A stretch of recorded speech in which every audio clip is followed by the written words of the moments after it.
Hey, this is Lou Mangello from WDW Radio, and you're listening to the Fiveish Fangirls podcast. Let's do this.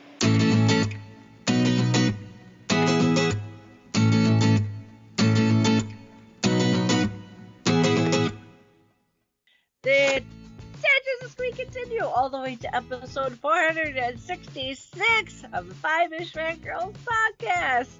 And is anyone else's brain broken after Fandom Christmas like mine? Come join the club.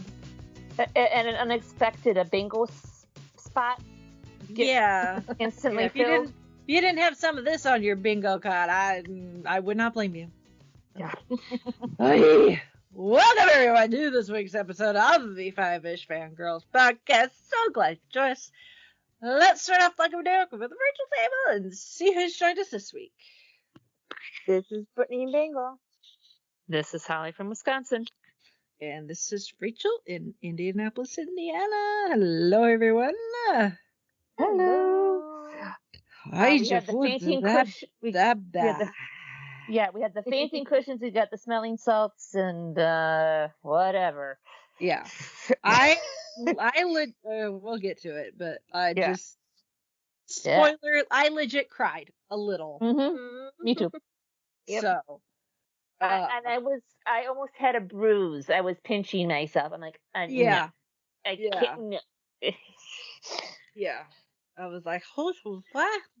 Anyway, we'll get to that giant green and silver elephant in the room. And all the other stuff that came out of Fandom Christmas this weekend. But first up, some non-San Diego news. So Gen Con is this week. As we're recording this, it is Monday, July 29th, and technically Gen Con starts on Wednesday, July 31st with Trade Day. So yay! And then, of course, all the madness of the vendor hall and all the panels and all the things kicks off on Thursday, August 1st. And, it's going to be a thing because it's sold out. As we warned last episode that a good number of different badge types were sold out, but there were a few left. Yeah, that's no longer true. Every badge type is sold out. So if you thought you were going to be able to buy a badge, just walk up this weekend. Yeah, that's not happening. Sorry.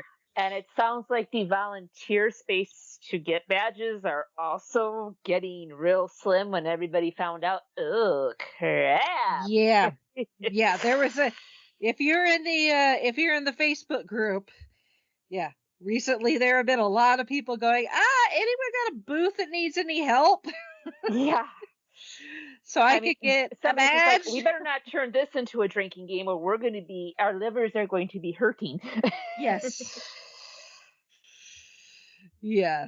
No. And I'm sure some people probably have managed to snag a badge or two that way, because that stuff happens and booths do need hands on deck. So if you've always wondered about doing Gen Con, but you just can't kind of justify the money, if you don't know you're gonna like it and that sort of thing, see if there's a vendor that takes outside help, people that aren't part of their company, because several of them do.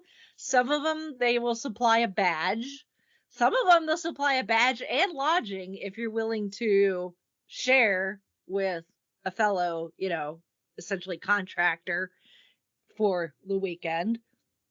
Think of it as going to camp for a long weekend, a summer camp for a long weekend, and then you can go and get that experience, and then you're like, hey, I kind of like this thing. I want to have more freedom next time. Then to buy a badge, and that way you have all the time to yourself and you're not working or something. So there's options. That's what I'm saying. So if you're not in the Facebook group, I will put a link to it in the show notes. It's I think there's several Gen Con groups, but there's one very specific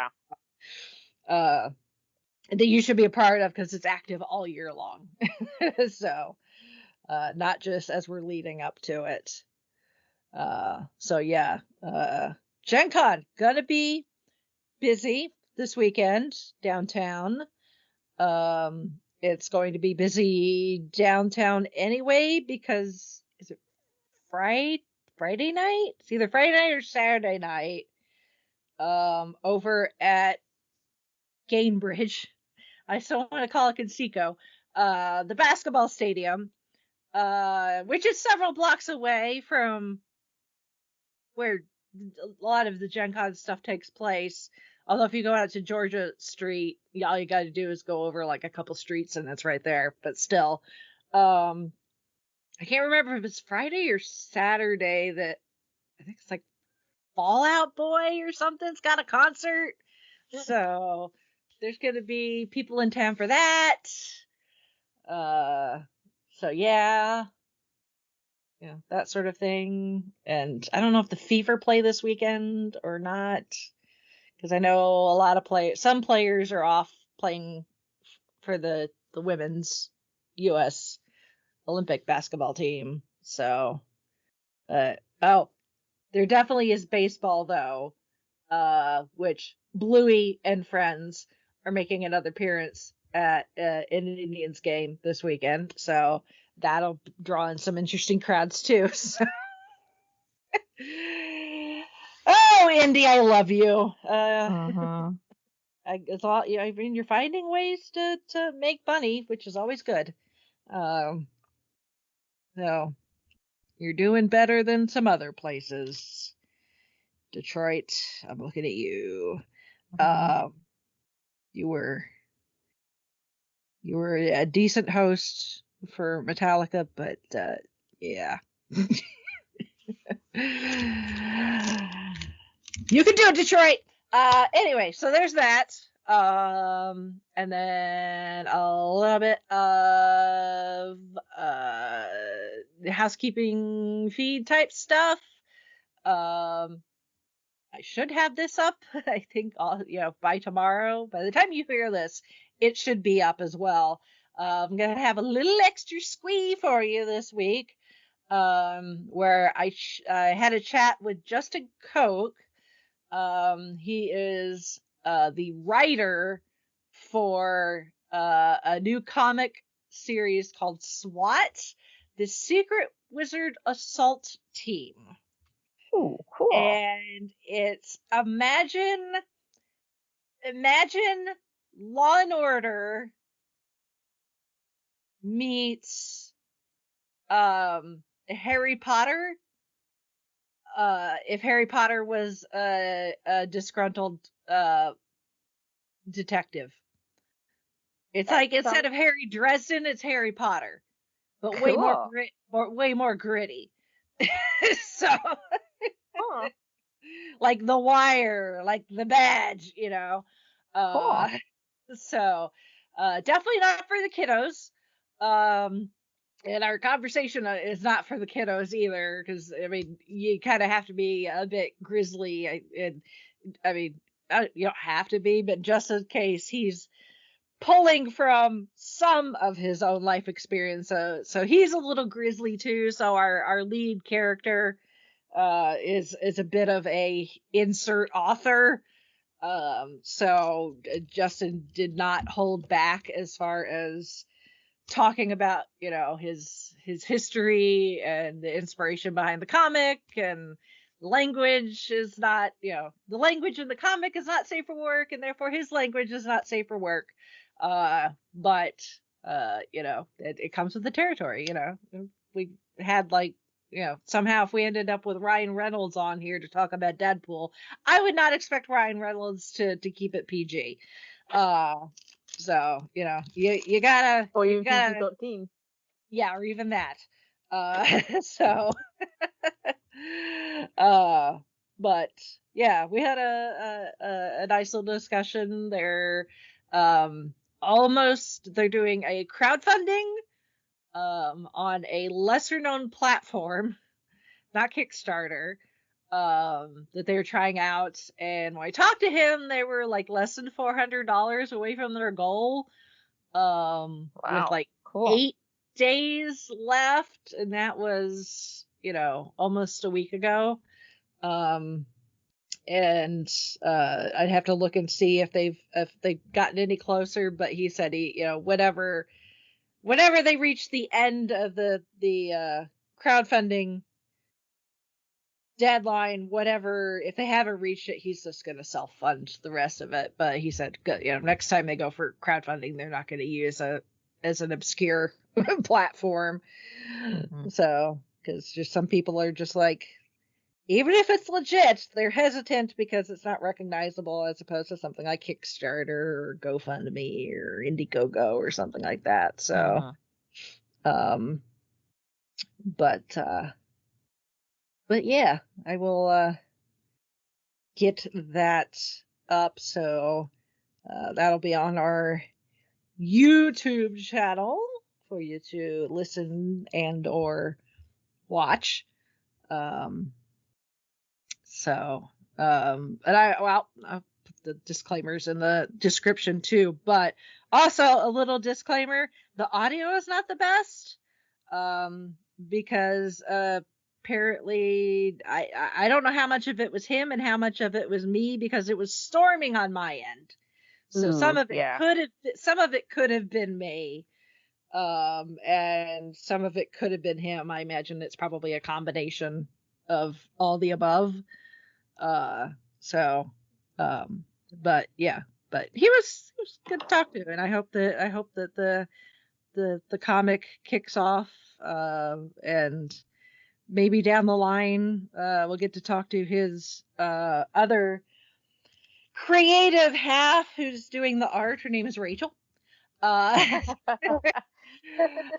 Unfortunately, she was not available for the interview time, the time that I talked to him. But hopefully, maybe at some point in the future we'll get to talk to her. If not about this, maybe one of the other things that she's either done or is working on, because she's got quite the portfolio herself.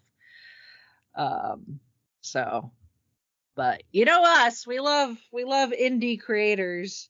Yes, we do. Of all types, because it ain't easy. Nope. Doing things independently. So there is that. And in your feeds, I was on a box office bomb turned cult classic run last week, because we did UHF here. And then the very next day evening I was on Happiness and Darkness with DJ Nick and his co-host Keith Bliss to talk about the movie that almost did Disney in the 80s, The Black Cauldron. Oh, cool. Which we've also discussed on here several years ago. That was one of our, well, the world's shut down right now, so nothing new's happening. Yep. What are we going to talk about? Oh, Disney Plus. Thank you. Yep. Let's dive into the archives. Yeah. So, yeah, we got to talk about the Black Cauldron, which I think that watching it a second time around after playing D&D, yes, it hits differently. Yeah, it's just like it's a D&D setup, pretty much. Yes. Although I said that if this was the group that I ended up with playing D&D, I would like a complete reroll of all character feats. Because they may be a D&D adventure group, but they are, if you had them as your actual D&D group, you are screwed. TPK within the first 15 minutes, maybe. Yeah.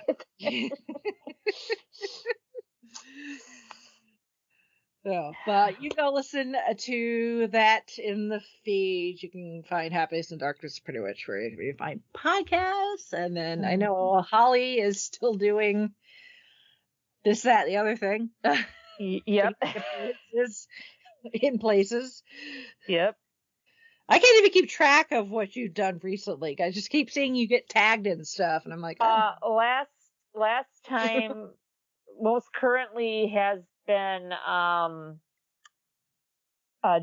next stop everywhere for the Daleks in color.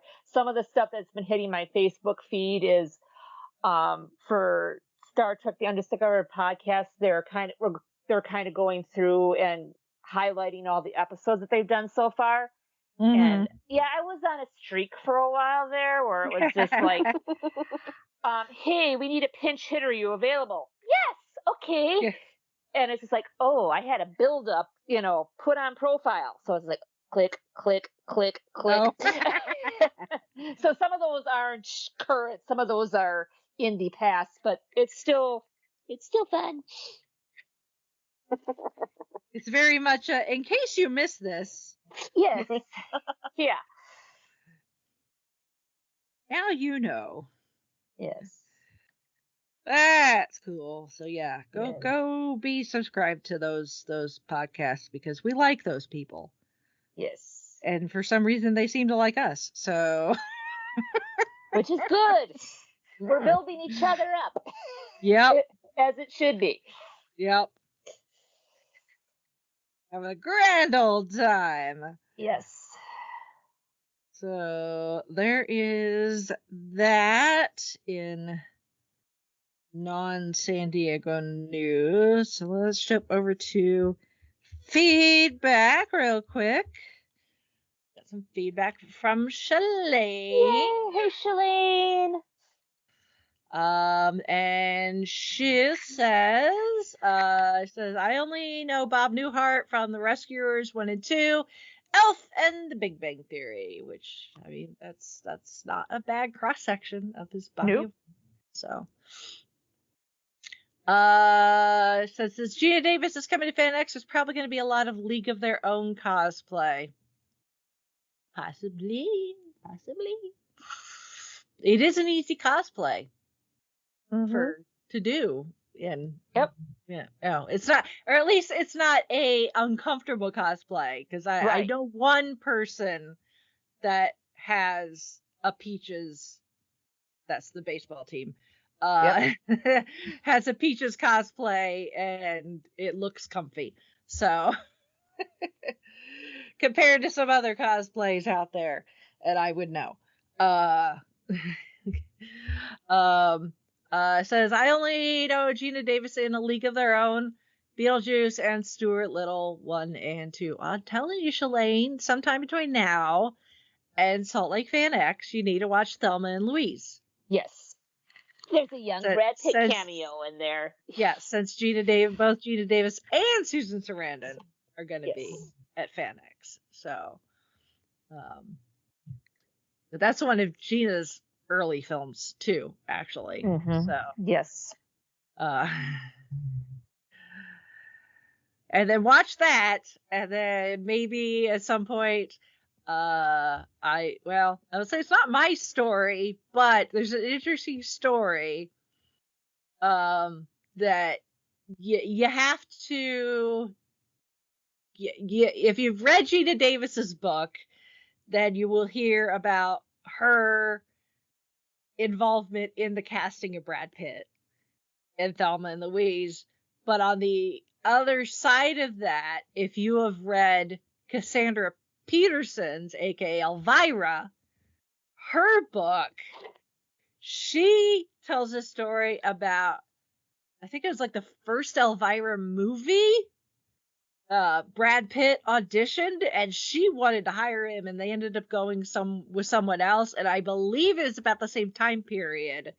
So Brad, instead of getting the gig in the Elvira movie, got the gig in Thelma and Louise instead. So wow.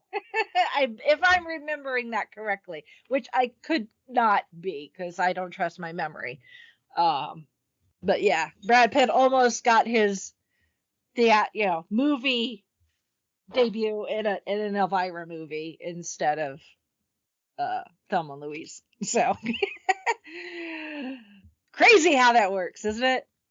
So yeah. So anyway, watch Thelma and Louise. Shalane, I think you'll like it. And yes, it is 40 years of Footloose because it came out in 1984. Fun fact, it was released the same day Maya and Chris's parents got married. Well, that's cool. That's a better anniversary date than other people, although you can't help it, if an important date in your life happens to fall on a date that something not so nice happened. But plus that high school is still there and now getting torn down because they're getting a new high school. Oh, that's too bad. But yeah, that's progress for you. I like how because she almost always sends her feedback via her phone. Mm-hmm. And her phone auto-corrected from getting torn down to getting tortured down. Oh, dang. The high school getting tortured down. That's a completely different visual. Yeah. Bad building. Bad. Yeah. I was like, I know that, like, who is it? What? It's the preacher, was that John Lithgow? Yes. Yeah, I was like, I know he was like really adamant about the not dancing part, but he doesn't need to torture the actual school building. That's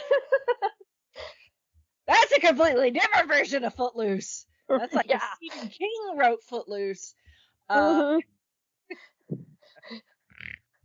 With his lovely Molly thingamajig of Corgi helping him with ideas. Daddy, do this. Yeah. Daddy, do that. If Footloose met Carrie, yes. This is what would happen instead. Gotta love autocorrect. So since the girls talked about Weird Al, UHF is another famous celebrity to talk about, along with a movie that famous celebrities also star in. Well, yes. There's one that immediately springs to mind that actually shares a actor with UHF. And they just finished filming the sequel. So we may have to wait until they release the sequel before we cover it. And when we do, we'll turn everything up to 11. And if you don't understand that reference, I'm very sorry. Ooh, I get that reference. Yeah. So go look at the casting UHF. And check the on ads for drummers, right? Yeah. Go check the IMDb for the cast of UHF and see which one crosses over with another movie. And yeah.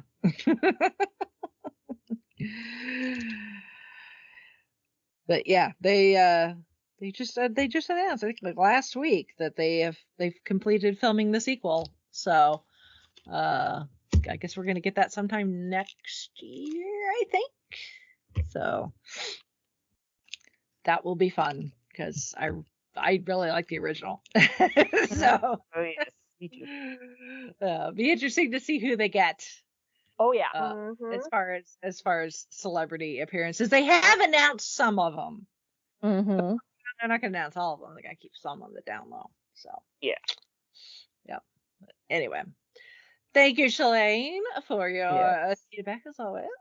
So, all right, let's dive into Fandom Christmas, which looks like people had a lot of fun at San Diego over the weekend. Most of the big IPs were represented. Yes. In this case, our biggest, drops of news comes from Doctor Who and Marvel. And considering the D23 Expo is in like 2 weeks or something like that, 2.5 weeks, that I kind of wonder, since Marvel went like gang ho for San Diego, that maybe Star Wars is going to get more of a spotlight at D23. That's possible. That's what I'm wondering. So I wouldn't be surprised. Yeah, because we're still waiting for that 3rd season of The Mandalorian. Yeah. That I was supposed to get for my birthday earlier this year. Mm-hmm. Not that I'm bitter about that or anything. Yeah. as I grin maniacally. So. Anyway, first of Doctor Who, and keeping in the theme of Intergalactic Friendship Day with Star Trek. Yes. If you play the Doctor Who mobile game, Doctor Who Lost in Time. Yep. Starting August 1st, there is going to be a crossover with Star Trek Lower Decks. Yay! So, yeah. It's, they're fun. They're cool. fun. They're clicky games. Yeah. Yeah. Like, you don't really have to think. It's more of just a lot of just like push the button, gather the resource, spend the resource, upgrade. Yeah. But it's fun because it's almost like doing that allows you to read more of kind of this comic book. Yes. It's very comic book looking. Yes. The art.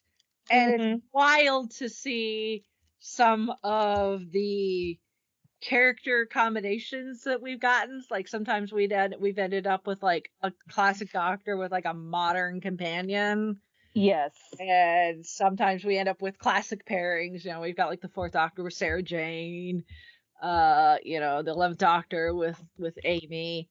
We've even got our newest Doctor. We got Shooty with the 15th Doctor with the Ruby. And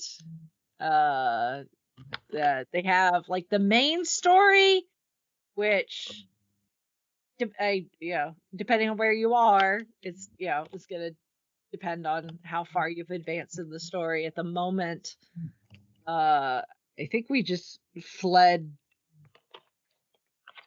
Mars. I think maybe I don't remember.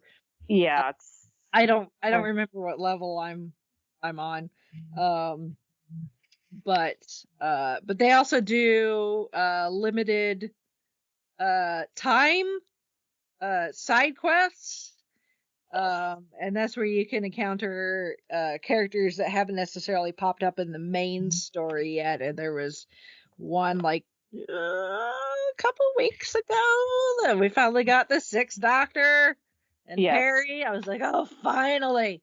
About time. 6th Doctor is something. It's like, you're killing me, Smalls. So yeah. It's a fun game. Like I said, it's not one that's gonna make you have to think a lot. It is free as long as you don't mind the ads, right? Which it's the ads aren't terrible. And I have gotten pretty far into the game and not spent a single dime, unlike some other mobile games that I play where I don't want to think about how much money I've put into them. And the Lower Decks one, it's cute. It's animated and it's an homage. It's set in the future past Voyager, and it's sometimes a little bit of a comedic look at Star Trek, but it is so cool. A lot of Easter eggs. So I highly recommend checking it out if you haven't yet. Yeah, some of those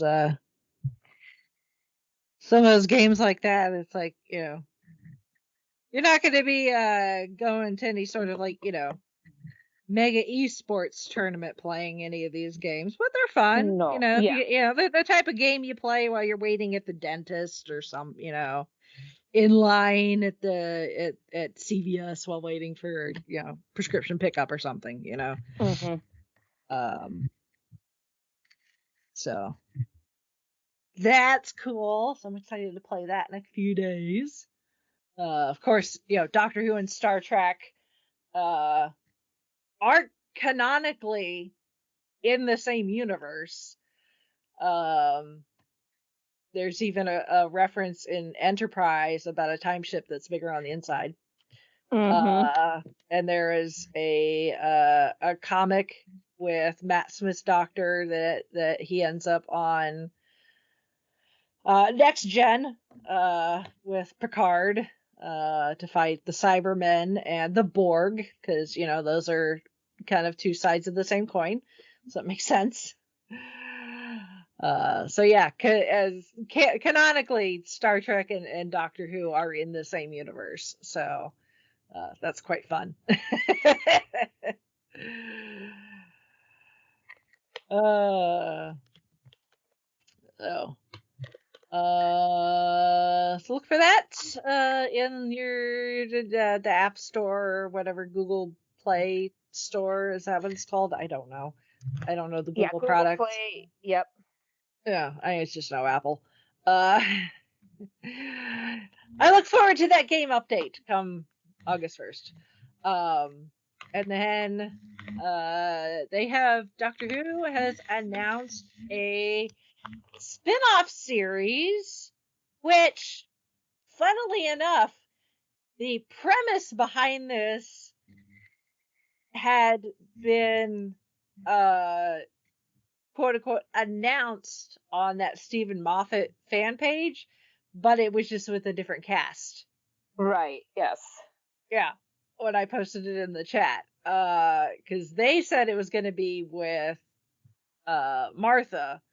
But instead, it's going to be with some new faces to Doctor Who and some familiar faces. So it's called The War Between the Land and the Sea.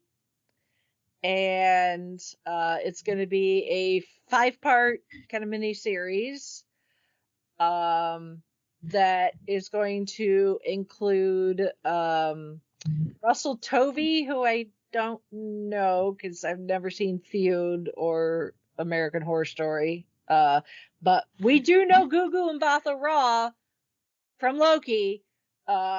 So we know her very well from Loki.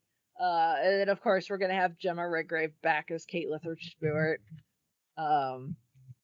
And essentially it is going to be, at least, if Kate Lethbridge Stewart is there, that means Unit is involved at least a little bit. But is going to bring back the Sea Devils, who we last saw in Legend of the Sea Devils back in 2022. So the official synopsis is: when a fearsome and ancient species emerges from the ocean, dramatically revealing themselves to humanity, an international crisis is triggered. With the entire population at risk, Unit steps into action as the land and sea wage war. So, and RTD is showrunning it and is executive producer, and co-wrote the series with Pete McTeague. Apparently has written for Doctor Who before. And other than that Jodie Whittaker special, we have not seen the Sea Devils in a very long time. And the series is going to be directed by Dylan Holmes Williams, who directed in Shooty's most season that just ended. He directed 73 Yards and Dot and Bubble. So, which those were both really good episodes. So that's good. And then of course those supposed to start filming in August, and then when it's ready, it will go on Disney Plus. For those of us that we get Doctor Who via Disney Plus, and everywhere else for BBC One and BBC iPlayer in the UK. So that's cool. Do like seeing the Sea Devils come back. And then we got our first look at this year's Christmas special, titled Joy to the World, with Nicola Coolidge. I don't know how to pronounce that. I know she's from Bridgerton, But I've never watched Bridgerton, so I don't know how she pronounces her last name. Oh, sorry.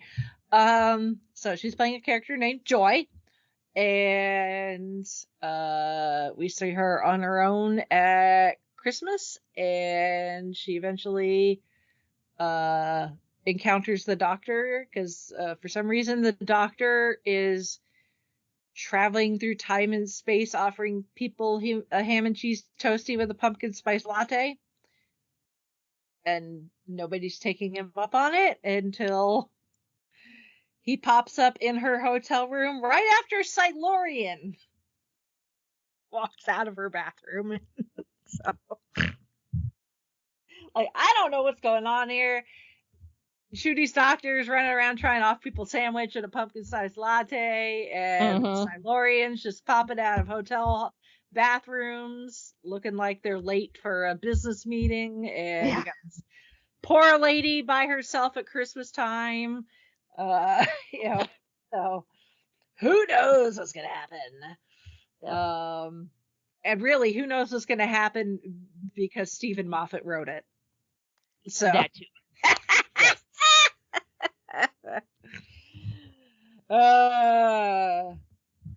Yep, he's been known to surprise left field.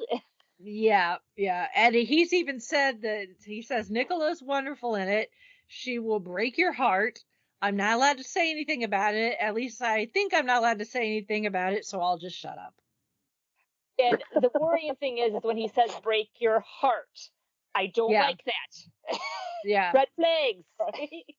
Yeah. Well, and then RTD teased that the episode will offer a unique and unexpected look at the Doctor's personality, specifically of this incarnation. And he also said, I can't give away much more, but work has begun on it already, which this comment is from earlier, just repeating it in this article. But he said it, and it's mad. It's one of the maddest Christmas specials you'll ever see. Oh boy. Yeah. And we'll get that Christmas Day on Disney Plus. Mattis says that it will make us mad, or Mattis says that it will make us crazy. It just says it's one. He just said it's one of the maddest Christmas specials you'll ever see. Great. So it could be both. Yeah, it's epic. It goes so many different places, and it's a great story of who the Doctor is when he's alone. Yeah.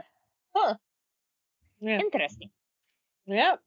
And we all kind of know how that goes when the Doctor's alone. Yeah. You can get into all sorts of trouble. Yeah. Yeah. Let's start filling out our bingo cards now with some unexpected spots and ideas. Yeah, really. Yeah. It's like, just the fact that Moffat is the one that wrote it, it's just like, oh, this can go anywhere. Yes. The gentleman who brought us the Weeping Angels and, It's made us afraid of just about everything. Yep. Yeah. Or shadows. Yes. Yes. Uh-huh. Yeah. Fiveish and Errata and all their creepy who turned out the lights goodness. Yep. So that is the latest from Doctor Who. We'll keep us apprised of what's going on. Got some few things to keep us occupado. And then Marvel said, that's funny, all you other companies, you're so cute for being here, hold my beer. Of course, they had the Deadpool Wolverine celebration of life Friday, which looked like it was a hoot and a half. No, that was Thursday. Thursday, yeah. Yeah, because that was technically the night before Deadpool and Wolverine opened. Although you could go see it Thursday night if you wanted to. I did not. I went on the middle of the day on Friday, where there were going to be a lot of people. So I had my pick of seats, which was nice. But yeah, that looked like a lot of fun. Ryan and Hugh. Oh, those two. That's another bromance Pairing. Yeah. romance pairing, very much like a certain Charles Xavier and Magneto Yes. friendship. So and those two are certainly enjoying doing all the press and all the things for this movie. I loved the clip when they were playing Guess the Co-Star. Yeah. And Hugh Jackman is trying to get Ryan Reynolds to mention his wife. Yeah. It's like, you're going to be so... I can't remember how we said it. And then he finally dawned. I'm like, oh, crap. Yeah. Yeah, you better remember her. You're going to be... For a number of reasons. Yes. Yeah. I know. You might be on permanent daddy duty for a while. Yeah. They have been just all over the place. And they got a Guinness World Record for the Deadpool Wolverine trailer, the amount of views it got in the first 24 hours. And then I think Ryan got one related to Wexham.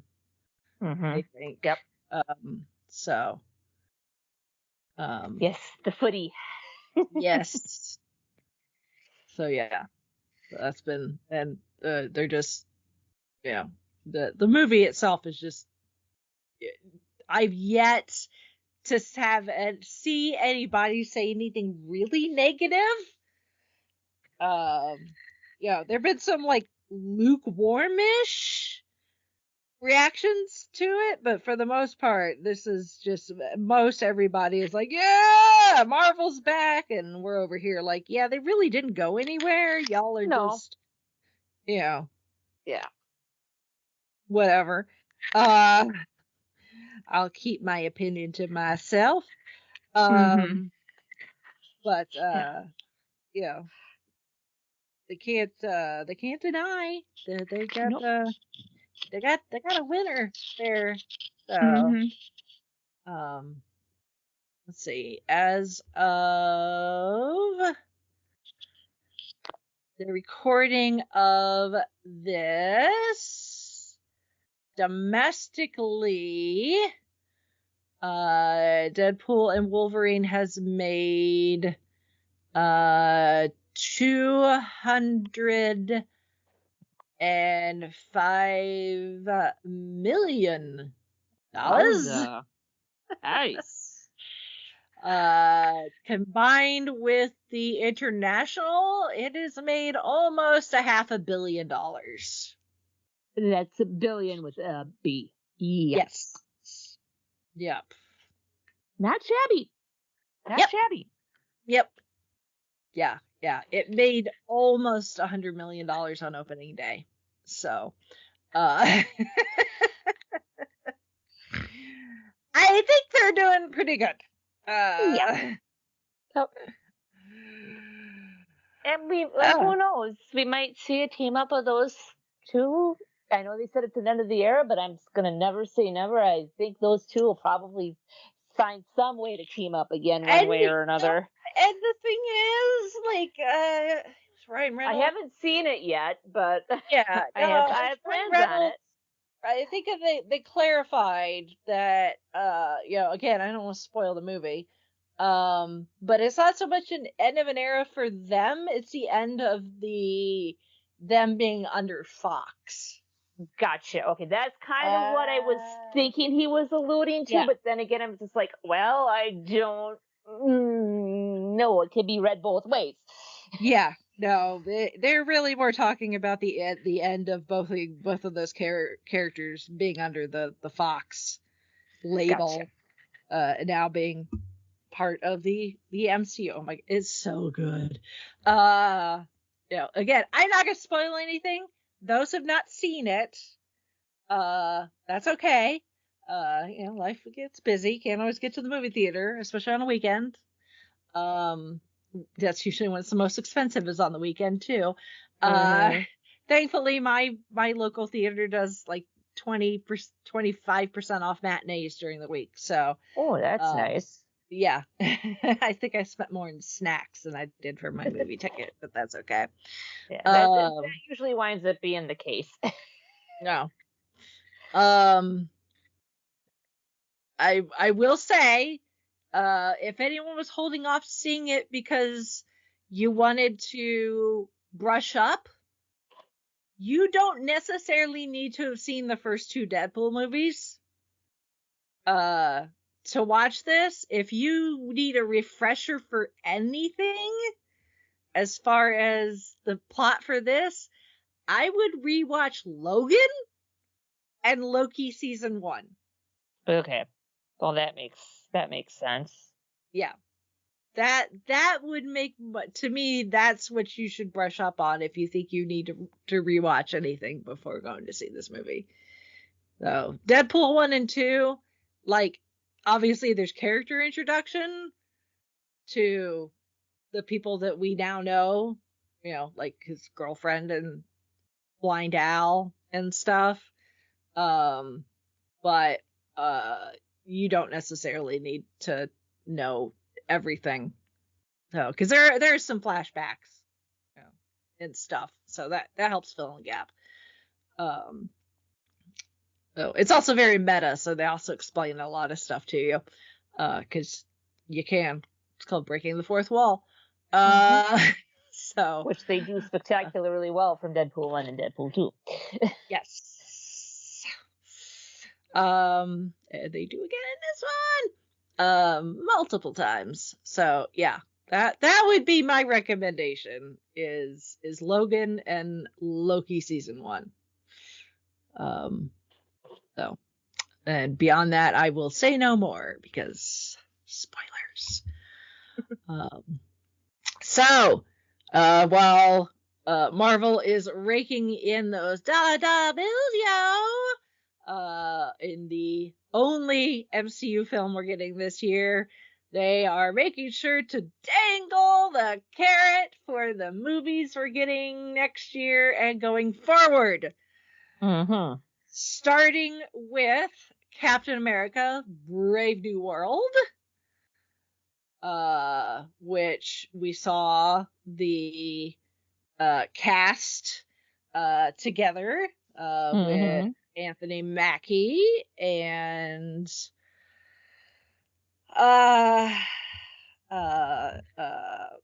Harrison Ford, who's taken over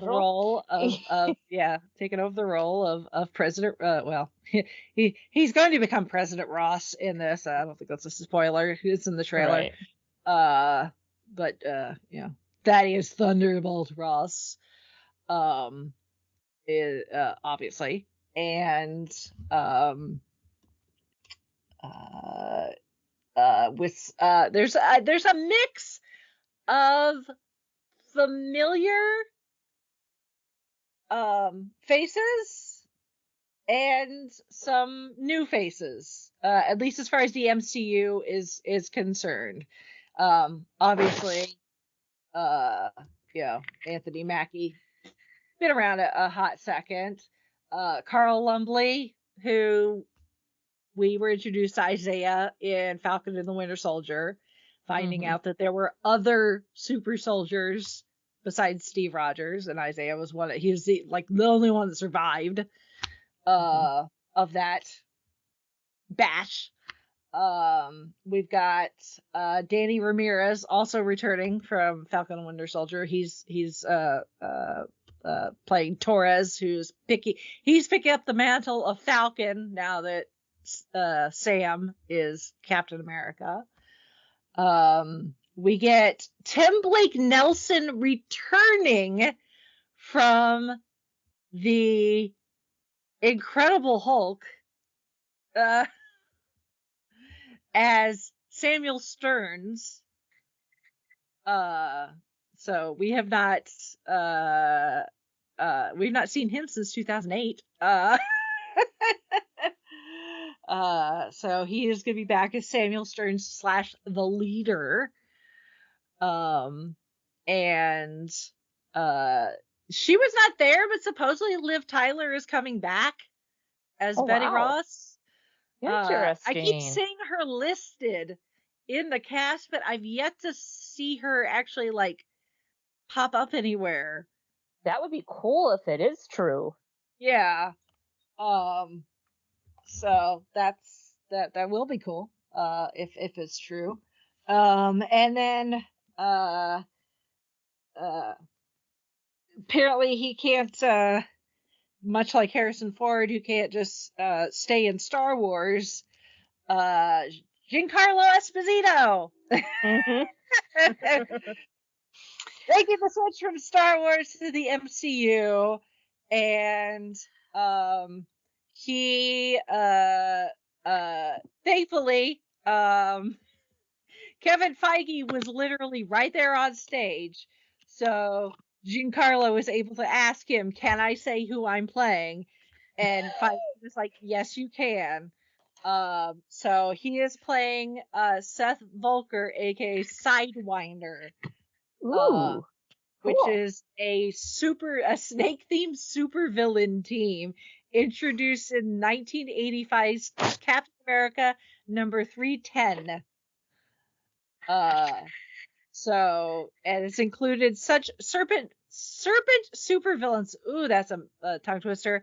As Anaconda, Cottonmouth, not to be confused with Cottonmouth from Luke Cage. Black Mamba, Cobra, Death Adder, Princess Python, Rattler, Bushmaster, Asp, and Diamondback. Wowza. Yeah. And I'm surprised Harrison Ford didn't quip, why did it have to be snakes? Yeah. I hate snakes. I know. Now I really want that to be in the movie. Right? Or a thing with Nick Fury. What are these mother effing snakes? Yes. Yes.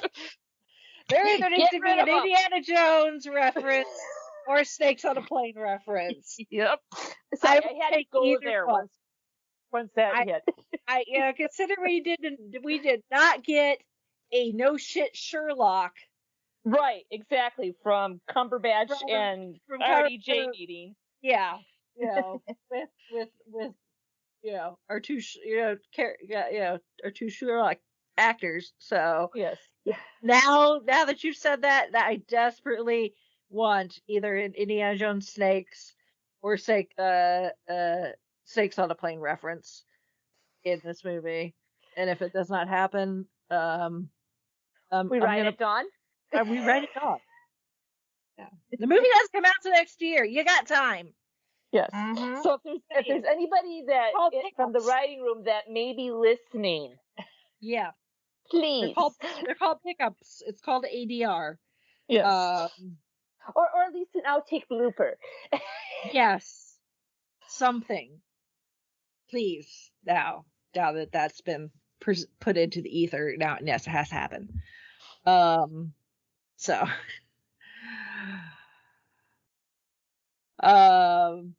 So yeah, apparently in the comics, Captain America villains Viper, Cobra, and the Eel formed the short-lived Serpent Squad, which took control of Roxxon Oil.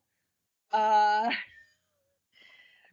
Oil's president, the company's president, Hugh Jones, with the Serpent Crown, an ancient artifact tethered to the snake god Set. Although Sidewinder eventually reformed, the the Serpent Squad as a Serpent Society, using his cloak with the power of teleportation to battle Captain America, Elektra, and the X-Men. So, interesting. Judging from what we've seen in the one teaser trailer, I'm guessing that Sidewinder is definitely not on Cap's side. So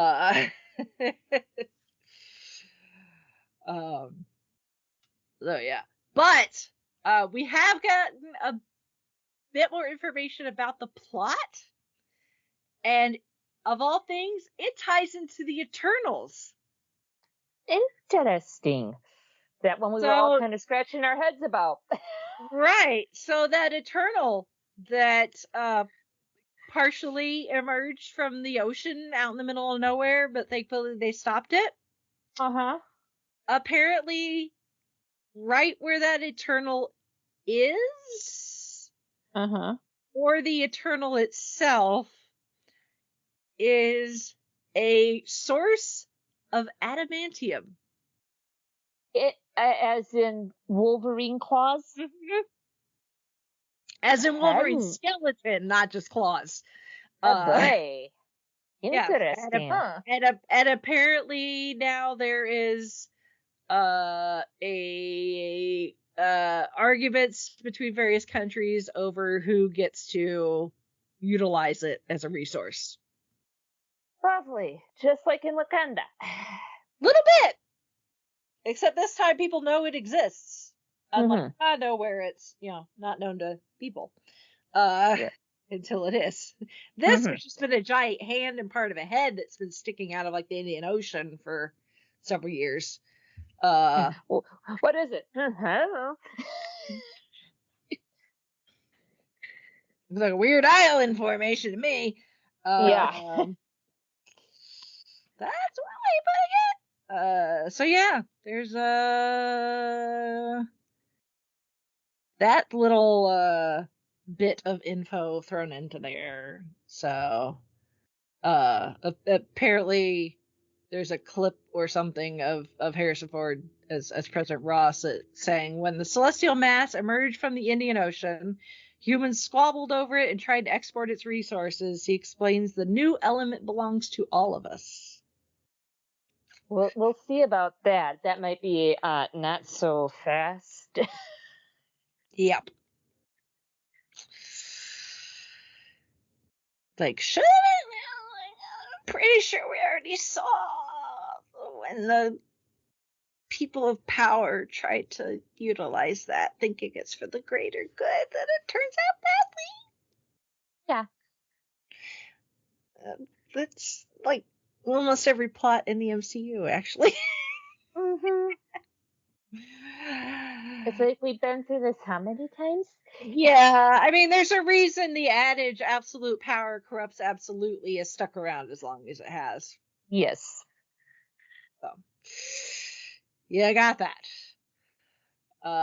So yeah, we got that to wait for do Valentine's Day of next year. So happy birthday to me. Yes. Well, a few days early, but still, happy birthday to me. Here's a new Marvel movie. Please and thank you. And then after that, we get the Thunderbolts.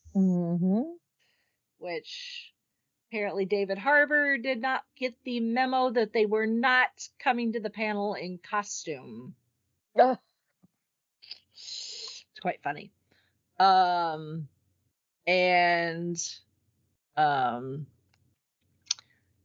If you have seen the movie, well, like the logo that's on like IMDb doesn't have it, but it does have the nice fancy like Marvel-esque title. But technically the title is Thunderbolts with an asterisk on the end. Okay. And that is not a typo or anything. That is part of the title. Oh, interesting. And Kevin Feige in the panel said that we will learn why it is there once the movie is officially out in theaters. The events of the film will explain the asterisk in the title once we get to the end of the film. He did make one clarification. These Thunderbolts are not named after Thaddeus Thunderbolt Ross. Okay. That was going to be my next question. Yes. Even though Ross is supposed to appear in the film, they're not. Team is not being called that because of him. The current fan theory is that the Thunderbolts might change their name at the end. So that's why it's like they're called the Thunderbolts for now. This is until we decide. This is a placeholder till we have a time to sit down and talk about branding. Yeah. But that is purely fan speculation at this point. But we did get to see a good chunk of the team together. Again, very familiar faces, at least most of them. We've got, of course, Wyatt Russell back as John Walker from Falcon and the Winter Soldier. We've got Julia Louis-Dreyfus back as Val. I know she needs to be called that, so I'm going to call her that. Exactly. Because she's evil. She's someone that we love to hate. Yes. David Harbour, back from the Black Widow movie as Alexi. We've got Hannah John Kamen back as Ava Starr. Okay. From Ant-Man and the Wasp. Ghost. Nice. Oh.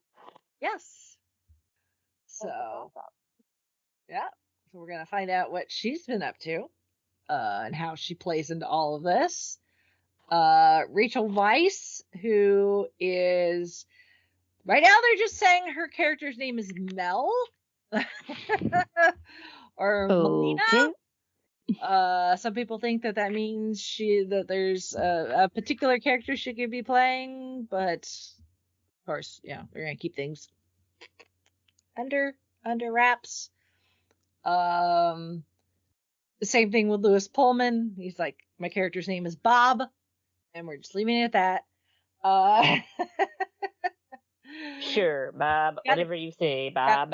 Gotta keep some things, on the DL. Of course, Sebastian Stan as Bucky Barnes. And then Florence Pugh back as Yelena Belova. Natasha's sister. Yes. So, but yeah, that should be lots of fun. They did show some footage, but none of that is out. So a lot of times the footage that they show at Hall H is not allowed to get recorded and put out there. Marvel does not put it out there because they want some stuff to be special for the people that went. So we'll just have to wait until we get a trailer. And then they just made a short visit because as we're recording this, actually today was their first day of filming over in London. Oh wow! Our Marvel's first family, the Fantastic Four, made a drop by for a bit of a visit, and they let us know that the title of the movie is actually called Fantastic Four: First Steps. Interesting. Because they are Marvel's first family. Mm-hmm. Now, comicbook.com, they did have some of their people in the audience and have written breakdowns of the footage that was shown for these. So if you want to read it, you can. And I guess imagine what it looks like. I'm not going to read the whole thing, but and this was not the exact description that Kevin Feige and the cast and the director, I don't think was there because he was already in London getting ready for everyone else to come over so they could start filming today. But they're like, it's set in the 60s, but not like New York in the 60s that you would think of. It's very stylized. And So the kind of like book, the WandaVision type stylized. Kind of. Yeah, because the person from comicbook.com, they're in their written description of what was screened to the audience, it said the aesthetic looks like Tomorrowland at Disney World all around. Okay, so that hits with the WandaVision feel, yeah. And it really hits with the Fantastic Four, actually. You know, that too, yeah. That mid-century modern, Mm-hmm. where, you know, they had like I don't even know if it actually has a name, that like that design that everybody equates with like the 60s and mid-century modern, where it looks like a jack, you know, from the game Jax. Right, yeah. Yeah. Which I don't know what that thing is called. But that's what it looks like to me, where it's got like the arms and little balls on the end. Mm-hmm. So I just love that description. It's like Tomorrowland at Disney World. I'm like, yeah, I can see that. I'm down with it. And they have confirmed Michael Giacchino is doing the score, which makes me very happy because he does fantastic, no pun intended, scores for Marvel. He has done, I believe, all of the Tom Holland Spider-Man scores. And then he did the first Doctor Strange, which is one of my favorite Marvel film scores of the entire MCU. So he is a fantastic, film music writer. So I love the fact that he is doing this, and I think he's going to do amazing with making a score that probably sounds like retro, again, kind of like WandaVision, you know, while also being modern. So I think that's pretty cool. And then, as if that wasn't exciting enough, Kevin Feige was like, hey, y'all want to have a heart attack? Yeah. And we all went, sure, Kevin Feige. So we all know that we're supposed to be getting Avengers Secret Wars. Mm-hmm. That's been on the slate for a while. It's slated for about 2027, which right now seems like that's really far away, and at the same time it's not, considering we're more than halfway through 2024. So 2027, not as far off as you think. No. When you think about it. So, but Kevin Feige, you know, it's just like, okay, we've gotten little teasers here for the 3 movies we're getting next year, which is great. But we got to look ahead, beyond 2025, to what's coming after that. Hold on to your keisters. Yeah, because some other stuff is kind of on the bench at the moment because of issues with some stuff. Yep. There's, again, I don't want to spoil anything. Oh, I know. I don't want to spoil anything for Deadpool and Wolverine, but I'm just gonna say there is a line. It's very meta There is a line uttered by a character in that movie that at the moment is very accurate and very true because of stuff getting like paused and not going forward in production. Mm-hmm. Once y'all seen it, we can talk about it. So, Mm-hmm. but oh my goodness, yeah, everybody. I mean, in the theater I was in, it was not full by any means because it was the middle of the day on a weekday, but still, everybody laughed when that line was uttered just because it was like, oh my god, that's the most meta thing I've ever heard in my entire life. So, anyway. That being said, the stuff we do know is coming, like Avengers Secret Wars. They showed up to let us know that is going to be directed by Joe and Anthony Russo. Yay! That was something I did not find on my bingo card. Yeah, so after taking, I'm sure, a well-deserved nap after doing Infinity War and Endgame, they awoke from their slumber and dusted themselves off and are like, okay, what's next? And Kevin Feige's like, hey, want to direct another couple of big Avengers movies? You did so good with the others. Yeah. You just like, well, we have Captain America, Winter Soldier, and Infinity War and Endgame. Yeah, you want to do that again? And they were like, apparently they were like, sure.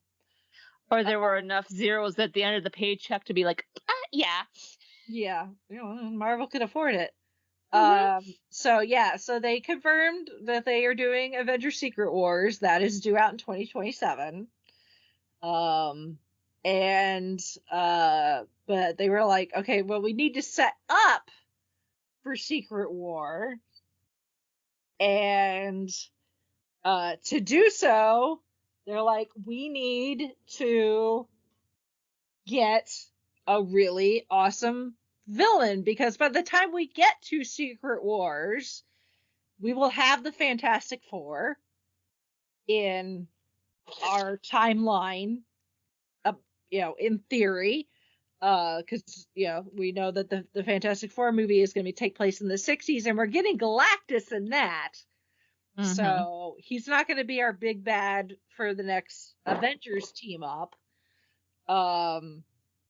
So they're like, who else can we have as a big bad that would justify another, essentially double header Avengers, pair of Avenger movies? And they were like, Doctor Doom. And since they announced that, even before they actually announced we were actually getting the Fantastic Four, I was like, okay, the Fantastic Four, they're gonna do it eventually in the MCU. And I was like, please, can we get a villain other than Doom? Because he's been done. And both of the live action Fantastic Four movies we've gotten in the last 20 years. 20 something years. Doom, I mean, Silver Surfer technically was the second one, but but as far as like the origin stories for the Fantastic Four, those movies, it's been Victor Von Doom. It's like, we don't need to do the same villain a third time, please and thank you. And then they're like, oh yeah, here's our first family, we're getting Galactus, and I'm like, thank you. It's like, I've been saying, it's like, we need a big, we've done Thanos, and it's like, as far as very powerful and villains out there, like Galactus is literally and figuratively huge. Like, his name is literally Galactus. His name literally means big, or close to it. So I was like, great, we're getting Galactus, fabulous. And of course, with everything with Kang, is, gone on the back burner until, TBD. Yeah. So if it's at like, all. so it's not going to be Kang, even though he, I still think they can figure out something with Kang and still bring him back, because I still think he would be an amazing for some form of the Avengers, whether it's the Avengers or the, an X-Men blend of the Avengers, or even, the Young Avengers. Like, at some point, our Young Avengers are also going to have to be mixed into here. So, these are Avengers movies, but it's not going to be the same team that we've been equating with the name The Avengers, for all these years. So they're like, Victor Von Doom. I was like, okay, Russo brothers. If it was anybody else directing, I would be like, obviously I'm going to go because I'm a loyalist. But it doesn't mean I'm necessarily going to be excited. Not that I may not like it, but I'm not thrilled. At least maybe until I start seeing something and seeing how, how this is going to play out. And so then they were like, well, if we're going to have Doom as, because the movie we're getting before Secret Wars is Avengers Doomsday, which, nice play on words there. And they were all like, Victor Von Doom, very complicated character as far as Marvel Comics is concerned. And it was like, there's not a lot of people that can play a character like Victor Von Doom. So like, we knew we had to get the best actor we could think of to play this character. I'm trying not to cuss here. It is effing Robert Downey Jr. Yes. As my Tony Stark, as he's snapping himself to death in Endgame, Funko bobblehead is nodding at me like, yeah, lady, I'm back. Oh my God, there's no way in hell I could have had this on my bingo card. Exactly. And when I told my mom, she's just like, how does that work? I'm just like, well, multiverse. Yeah, multiverse. And it's then I told her multiverse. Yeah. And they have just like, there's a story with them swapping bodies, so there's there's a couple different ways they could do this. Now they have not said one way or the other whether this is going to be a Tony Stark variant, right, or it is actually Victor Von Doom and he just happens to look like Tony Stark. Like maybe Tony Stark, genius, technology genius, never existed in this universe, and Victor Von Doom stepped into his place as the tech genius. Right. Or to second Doctor Who, the second Doctor looks a lot like the bad guy in the Salamander. Right.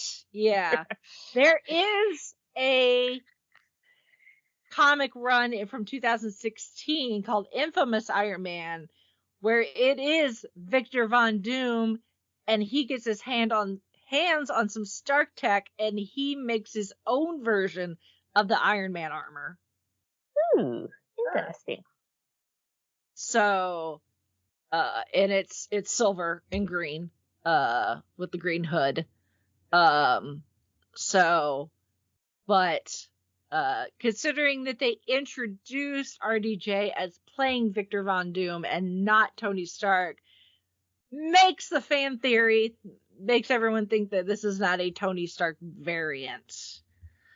But at the same time, it could be an evil version, and Victor Von Doom could be like his evil villain name.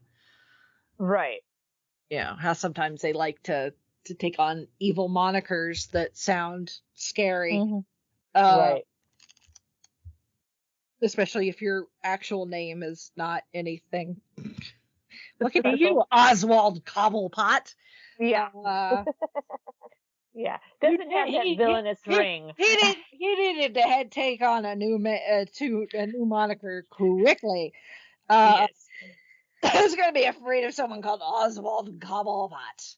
Although Penguin is not a whole lot scarier, but still. Yeah. Anyway, that's DC. That's their problem. Yep. But anyway, so yeah, there's a couple of different comic ways they could go about this if they are actually pulling from a comic run, especially considering Secret Wars is what's coming up after that, or the other, the second half of that.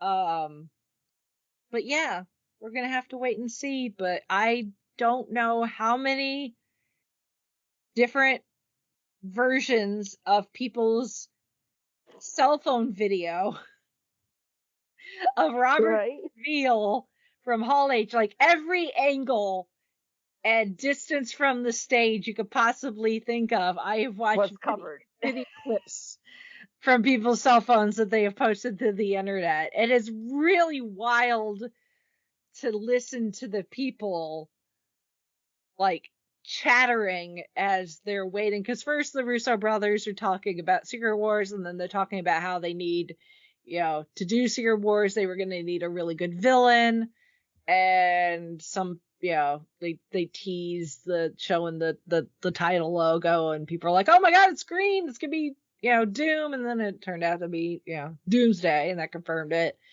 And then, they have all these people dressed in just green robes with the silver mask up on the stage, just standing there. Dull green, might I add. Yeah, just a bunch of, Doom cosplayers or whatever, just standing there looking all menacing. And then they were all like, teasing who is going to play Doom.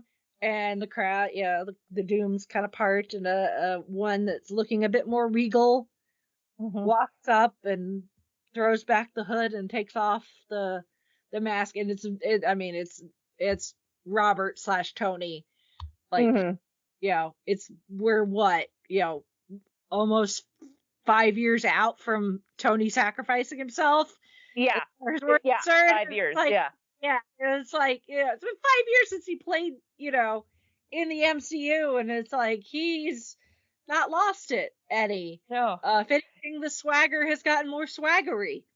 And if just the way he flung out his hands, it was just like, oh yeah, that's a parallel right there to Iron Man 1 with the testing. And then he still puts on the RDJ / Tony Stark glasses because he has to. He's the only person to wear tinted sunglasses inside and make it look cool. And he's just like, yeah, bitches, I'm back. But there were some people that were like, I bet, you could hear people saying, they were calling it. They were calling it. People like, they were like, RDJ, it's Robert. And and then all of a sudden, bam. Yeah. I was like, oh my god. Yeah, I cried a little. I still kind of makes me a little emotional, because I'm like, everything I said about not wanting Dr. Doom, I take it back. Yes.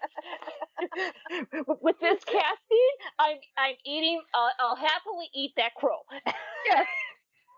I will take that crow with a side of ranch, please. Yes. Can I get that extra crispy instead of original recipe, please? Yes. Does that come with a biscuit? Mashed potatoes and some corn, please. It's Kentucky Fried Crow instead of chicken. Yes. Oh my god.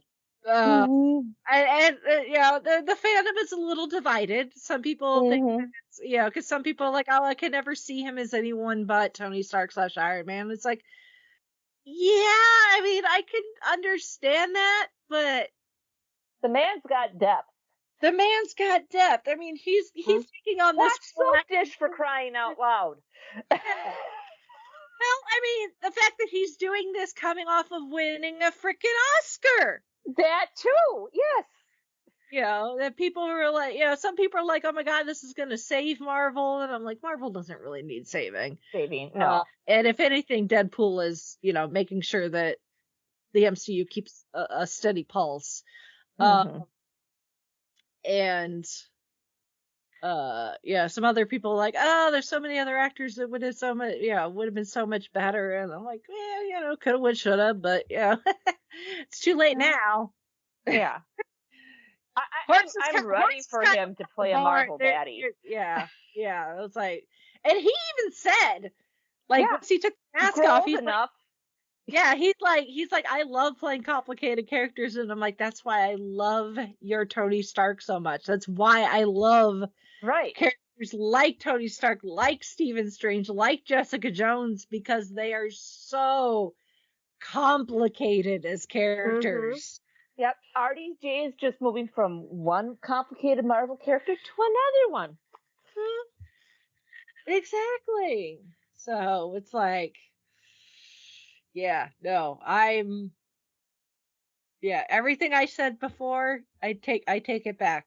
I'm wondering how much he kind of missed the Marvel stuff and not being able to be kind of in with it, and it's like, I know I said I wanted time away, but no, I want back in. Yeah. Who knows?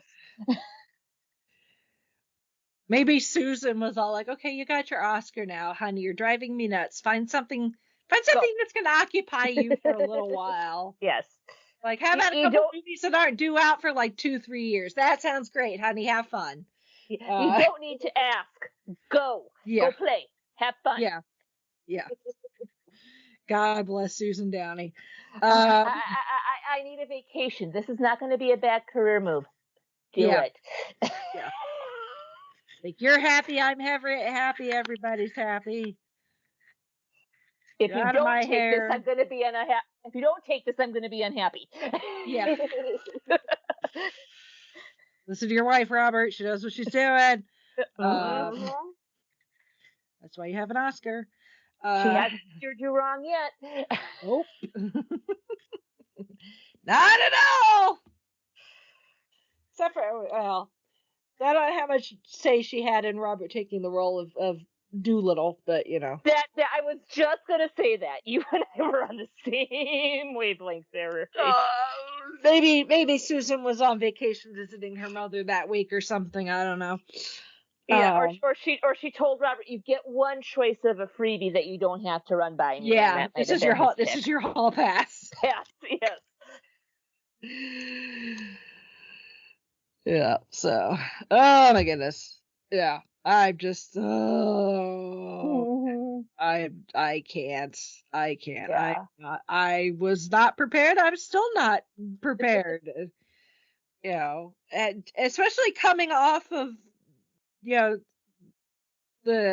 coming off of Deadpool and how it has handled the multiverse and handling variants and characters that don't exist in our universe. It's just wild, because it's like, the minute that they had the glimmer of putting the little seed there of a multiverse in the MCU. It's just a tiny little idea. Yeah, essentially, like, I mean, they kind of have been, the idea's always been there. I mean, if you're a comic book fan.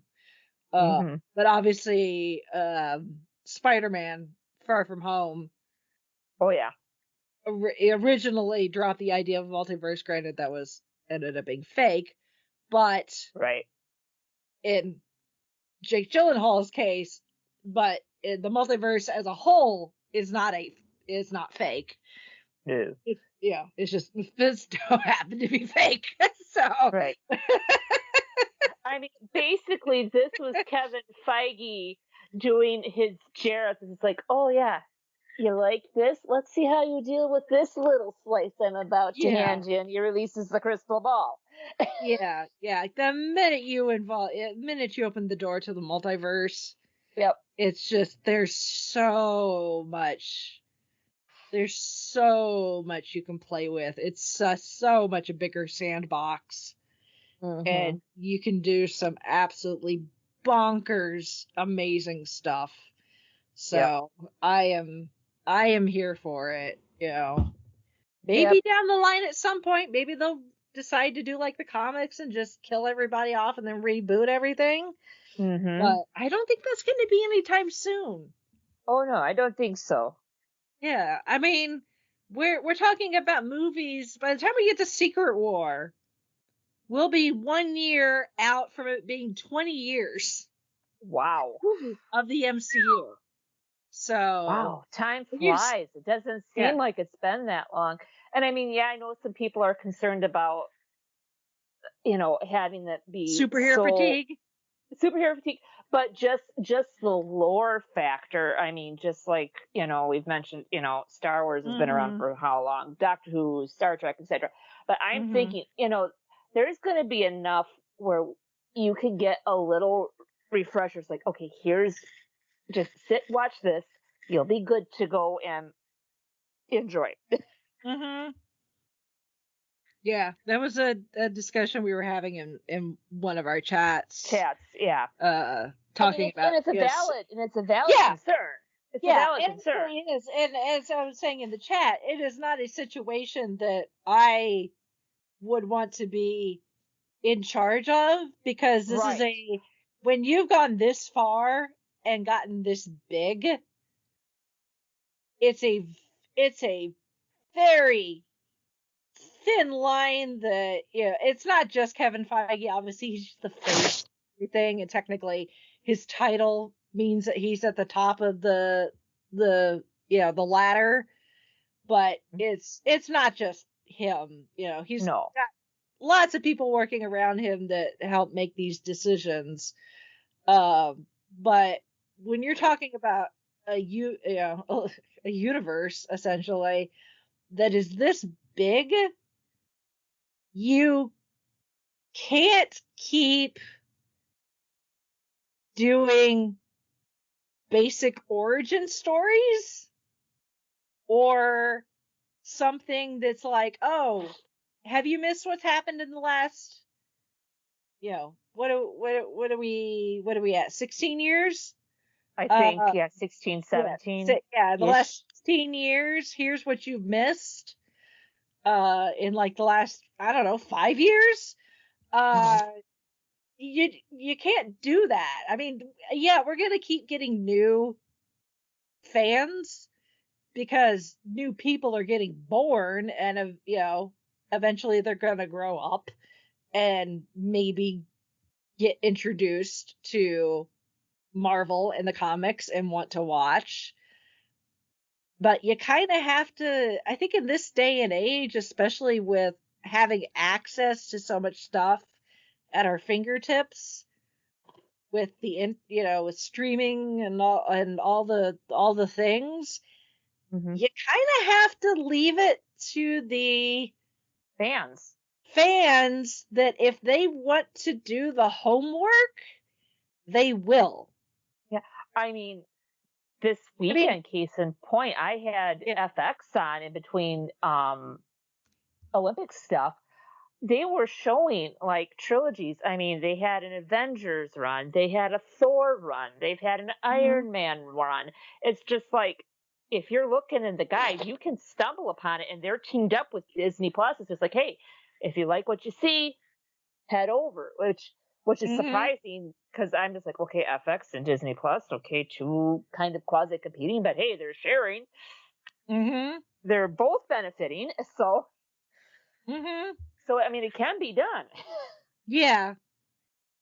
And people act like, oh, it's so big and so complicated. And I'm like, yeah, but at the same time, the MCU is not even 20 years old. Meanwhile, Doctor Who is 60. Yeah. Star Trek is more than 50. It's getting close to 60 because it's kind of around the same time. Yeah. With Doctor Who-ish. So, not too far off, but yeah. Yeah, so it's like we've got some, Star Wars. That's 40 plus. is 40 plus. You know, it's going on 50. Yep. In a couple of years here. So, mm-hmm. you know, this is you can't just keep having here's what you missed every generation or so. You have to, you know, in some cases, yeah, an origin story is necessary, especially if the character is maybe a bit more obscure or is new enough that they're not necessarily obscure, but they don't have a big enough reach yet because they're still so new, like Kamala Khan. Like, yes. Yeah, by the time we got Miss Marvel, she'd only been introduced in the comics when she got introduced in like 2016 or something like that. I think so, yeah. So I mean, so yeah, she's not even 8 a years, decade. Yeah, she's not even a decade old as far as the comics. So yeah, giving her an origin story is good. Like they've said with the Fantastic Four movie, it's not going to be an origin story because we don't need it. No. Everybody knows. Everybody who needs to know the origin story of the Fantastic Four knows the origin story. I mean, they pretty much told us in Tom Holland's first Spider-Man movie when he's talking to Ned. He's like, I'm not recapping how I got these powers. Right. It's like everybody knows Spider-Man's origin story. Right. So, or here's the point where the older fans who want to draw the younger fans in need to bring down, how shall I put this, the gatekeeping. Yes. And be open to those, what they think are a stupid newbie question. Open and be willing to explain. Like, hey, here's this, here's that. Okay, you're short on time. Just this, and this. You have questions, we will be more than happy to answer them to you. Welcome to the family. Instead of just, poo-poo. You don't, Yeah. Sorry you weren't born like 30 years ago, so you could be old enough to enjoy those. Yes. Yeah. Sorry, that's one of my pet peeves. Oh yeah, no, I totally get it. So it's like, like I said, if the fans really want to, they will do the homework. Oh yeah. I did that with Doctor Who. Like I jumped in having no idea. Because you jumped in around Matt Smith's time? Well, I started watching when Matt Smith was the Doctor, but I didn't start watching Matt Smith. I went back with Chris. Okay. So you went back and started with 9 and I started Major New Who. So there's all these references, and like I didn't know that the Autons were like a classic era. Like I knew the show was old, right? And there was stuff from before that I was gonna have to watch eventually. But I started with New Who and watched up until I maxed out what was available on Netflix at the time. And then went back and watched as much Classic Who as I could find on the internet. And that's when I finally was able to start making the connections. Because, I watched School Reunion. I had no idea who Sarah Jane Smith was and why it was so exciting that she was on this show. She was there. Yeah. I didn't know what UNIT was. I didn't know who the Master was. So it's like, or but I didn't care to begin with. I didn't care. Like I knew I would, I knew that there was older stuff that I was gonna need to watch, but I didn't care that when somebody makes a reference or something, I wasn't like Steve Rogers. Like I understood that reference. I was just enjoying what I was watching. And then when I hit a spot where there was no more New Who for me to watch and I had to wait with the rest of y'all, I went back to Classic Who and did the legwork and was able to make those connections with stuff from Classic Who to New Who. Like, oh, that's, the Master, oh, Daleks, oh, K9, puzzle pieces, click, click, click, click. Exactly. But nobody was all like, welcome to the fandom. Here's, there'll be, here's your homework. There'll be a quiz in 6 weeks. Right. It was just, I jumped into it, and the people I know who were watching it were all like, great, welcome to the club. Now when when you have the time, watch these, and it'll help fill the blanks for you. And I'm like, great. Yeah. And I did. And now I know way more. There's more Doctor Who information in my head than high school algebra. So, because I've had a few people, old co-workers, and then it's like, well, I'm thinking about it, like, okay, start with the new Who,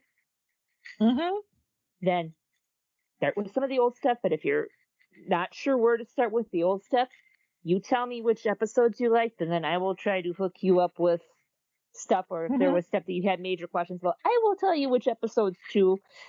And I'm here to answer questions. Sometimes you need those sometimes you need those companion, master Padawan moments. It's like, yeah. Yeah. So it's like, but if people have questions, those of us that know the answers should be more than happy to be like, you here, what do you want to know? Yeah. You got 5 hours? Yeah. How much time you got? Yeah. Like, where would you like me to start? Yes. He may be here a while.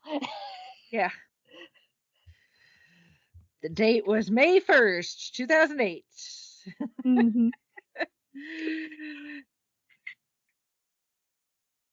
Robert Downey Jr. would utter 4 words that would change the course of everything, and then Nick Fury, Samuel Jackson would pop out of the shadows and say some other lines that would make things even more exciting. More exciting, yes. Yeah. Oh my. So yeah, Marvel was just like, hell, here, hold my beer, and I don't know what's gonna happen at D23 Expo. Yeah. Unless we're gonna get some more internet breaking bombshells. Yeah. I mean, I think maybe they held off for. I think they let Marvel have their moment for this, because Marvel, didn't for the first Fandom Christmas and D23 after the pandemic. They let it all go to D23 and let them have it. So Marvel didn't really have a presence at San Diego 2 years ago, something like that. Something like that, yeah. But now that everything's back in full swing from the pandemic and the strikes and stuff, I think they know that they've got enough to spread between the two, especially considering D23 is not every year; it's every other year. So, but I think that they knew what they had with Deadpool and Wolverine, and they wanted to build on it. Yeah, and knowing that it was going to open that same weekend, they wanted to build on that momentum, which I think is very smart from a, getting the people are already on the internet, posting memes and stuff, and I have half a mind to post some out of context Deadpool Wolverine spoilers. You're not going to know what these mean until you see it.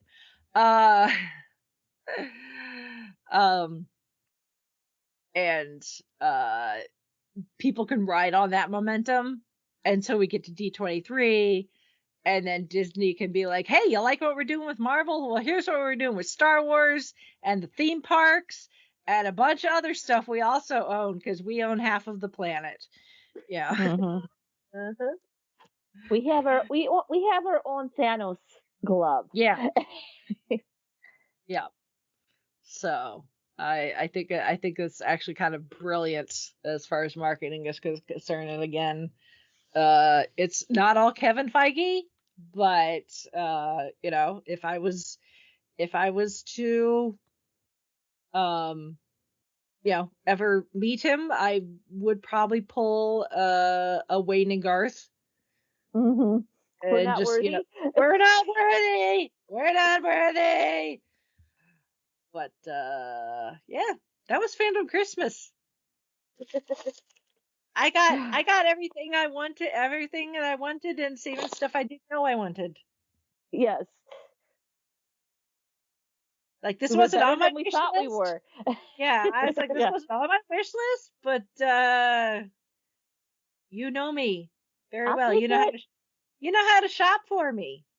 So, and of course, like a lot of the panels, the Hall H and others, you can go see those both on official and unofficial channels.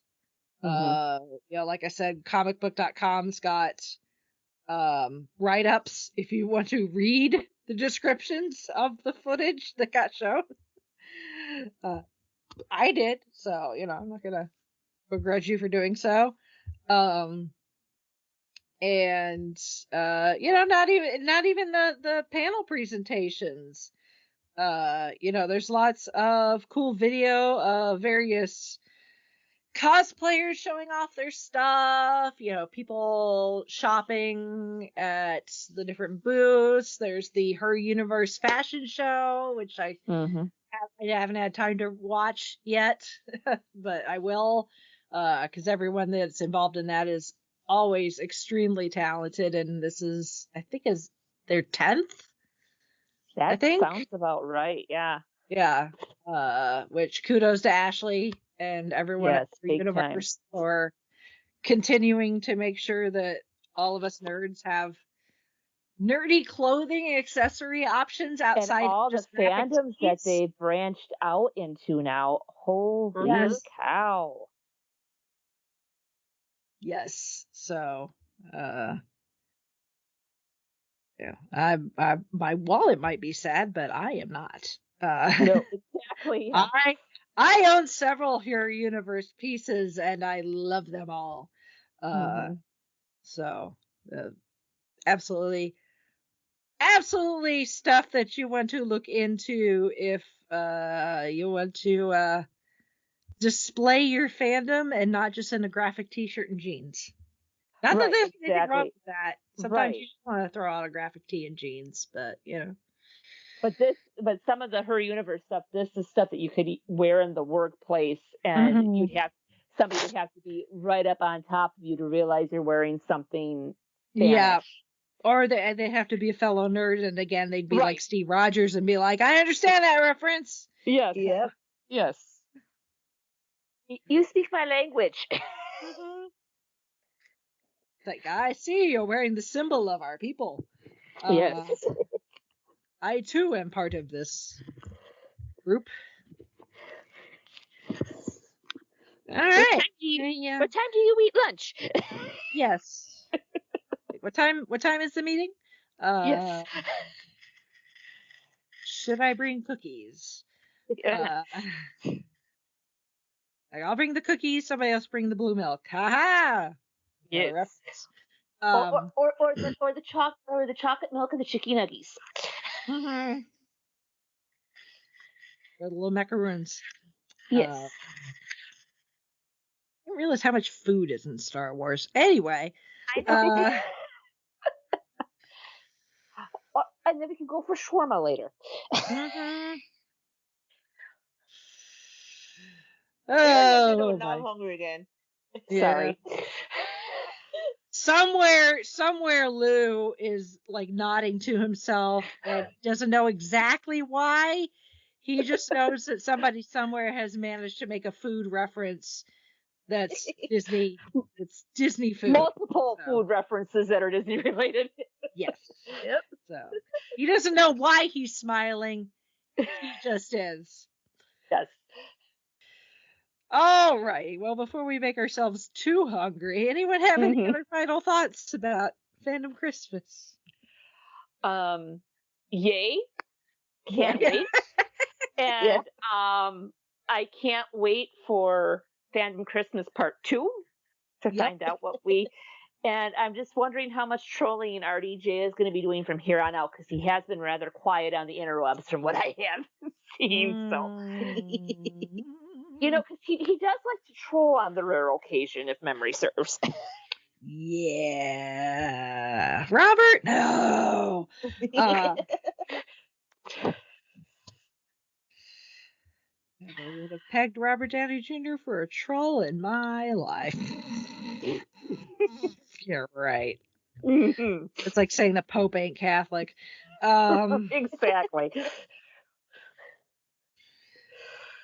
All right. Well, if any of our listeners want to put in their 2 cents about the news that has come out of San Diego Comic-Con, you can send us a email, send in your feedback. Our email address is fiveishfangirls@gmail.com, or you can go to our website, which is thefivishfangirls.com, where you can connect with all of our other social media accounts, which I highly recommend you do that, because I will be at Gen Con this weekend. Yay!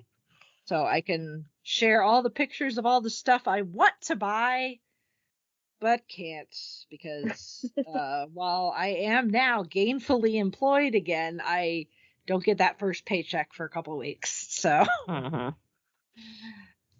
dear, it's okay. It's all good. It's not like I have games from Gen Con's past that are sitting on my shelf still in their plastic wrap or anything. Oh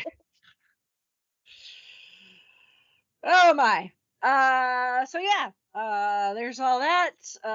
Of course, our individual social medias are also linked under our selves.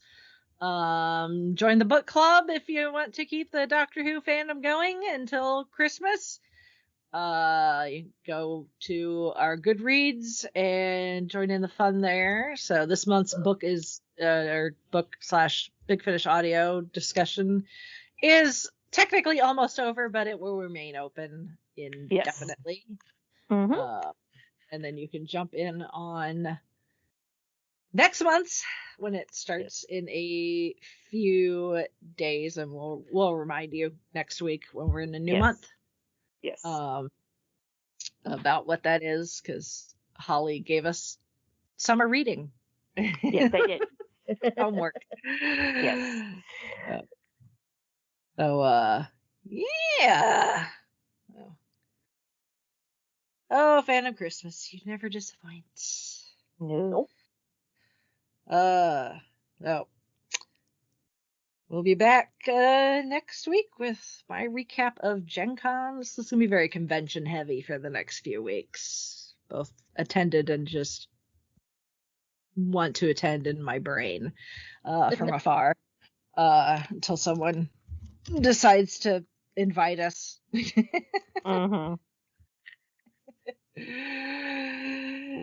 So, but until then, we shall sign off for this week. This is Brittany and Bangles saying good night. This is Holly from Wisconsin saying good evening. And this is Rachel in Indianapolis, Indiana. I think one of my favorite moments of the entire weekend was Anthony Mackie during the Captain America panel saying that poking fun at Tom Holland, because at one point Tom Holland poked fun at him because he didn't have his own movie, and he was like, somebody tell Tom Holland I got effing Harrison Ford. Take that.